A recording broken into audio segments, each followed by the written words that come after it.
Welcome to this explainer. I'm absolutely thrilled you're here with us today. I'm going to be your language tutor, and we are looking at the true backbone of the Spanish language, verbs. If you can master the right verbs, you literally instantly unlock the ability to build thousands of sentences. It's a real game changer. We're going to use a highly effective listen, pause, and repeat method. I'll give you the English word clearly, then the Spanish translation with perfect native pronunciation. Then I'll give you a few seconds of silence. That's your cue to repeat the Spanish word out loud. It's absolutely crucial that you speak up. That's exactly how fluency is built. So let's unlock your Spanish vocabulary. Okay, let's dive into this. We're going to practice our pacing with a bonus introductory word just to get warmed up. Remember to use the pause to speak out loud. Hello. Hola. Fantastic. That 3 to 4 seconds of silence, that is your time to shine. Section 1. Core states of being, the foundation of existence. So the crucial point here is, in English, we basically use the verb to be for almost everything, right? I am tall, I am sad, I am at the store. But in Spanish, this concept is split into two completely different verbs, depending on whether what you're describing is a permanent trait, like your identity or physical attributes, or a temporary state, like your emotions or your current location. Let's look at exactly how this works. First up, for those permanent traits, we use this verb to be, ser. For example, you would say soy for I am. And for temporary states and locations, we use this one, to be, estar, estar. For example, estoy for I am. Excellent. Keep that steady pace going. Next up is an absolutely vital building block for forming sentences.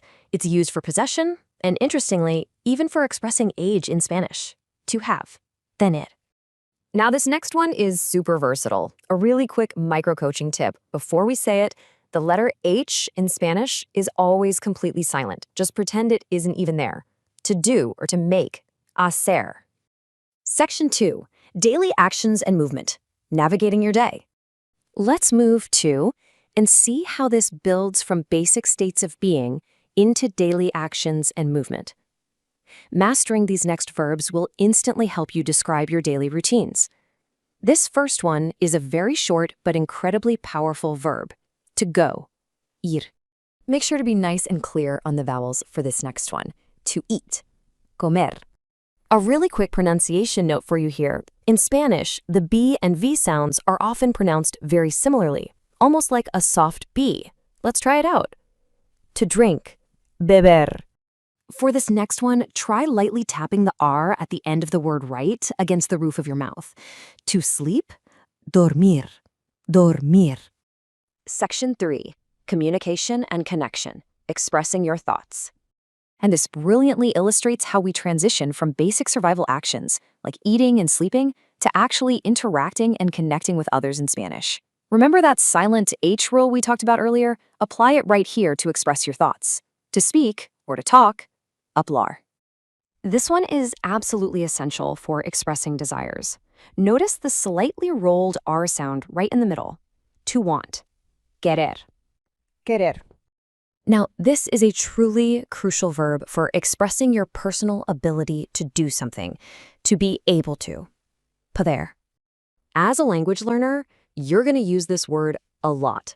Emphasize the clear, slow pronunciation of the vowels here. To understand, entender, entender. I just want to pause for a second and praise your fantastic progress and focus so far. You're doing great. Let's finish this section strong. To help, ayudar. Now, what's really interesting about this slide is we have another essential split verb concept in Spanish. Just like to be, the English verb to know is split into two completely different verbs. It entirely depends on whether you're talking about knowing facts and information, or if you're talking about being familiar with a person or a place.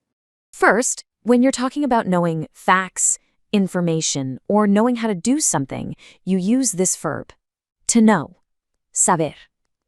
Saber. But when you're talking about knowing a person or being familiar with a specific location, you use this one instead. To know. Conocer. Section 4. Your next Spanish steps. Building your fluency. I want to warmly congratulate you for mastering this curated list of essential building blocks. Memorizing these will completely change how fast you learn to form sentences. But, learning them is only the first step. To truly lock these verbs into your memory, consistency is key. First, keep returning to this explainer daily. Second, continue to practice speaking out loud. Use those pauses to build up your speech confidence. And third, start forming basic sentences immediately. The absolute best way to learn is by doing. Which brings us to our final question for you today. Can you write 3 simple sentences today using these essential verbs? You now possess the foundation to drastically accelerate your language learning. Take a piece of paper right now, pick 3 verbs we just covered, and try to make a sentence out of them. You've totally got this. Thank you so much for joining me for this explainer. Keep practicing, and hasta luego.